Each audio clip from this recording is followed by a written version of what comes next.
All right, so I did a video for Caterpillar regen. We had no spark, and I show you that there is no spark using the tester. And this is what we found. We got a new coil. We took off the old coil. I thought it might have been the wire because it's an original wire. So, you know, but the funny whole thing about this whole thing is we were not getting no codes from the ECM. If it shorts to ground, we get a kV high. If it goes open, we'll get an open circuit code, but we weren't getting none of that.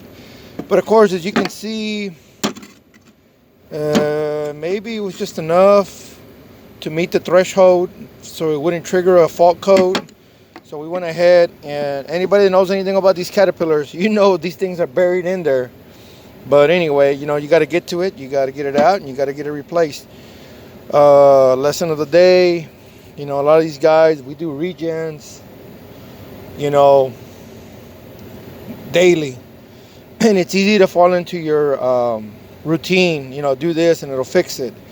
Well, this one right here was being a little bit of a problem child, and I got it, and so we did our diagnosis, and we found that we got a bad coil.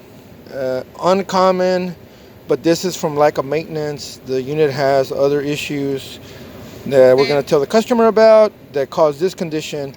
But for now, we're going to have to get the spark, get it to regen so it can clean the DPF filter. Once we'll do that, we'll come back around.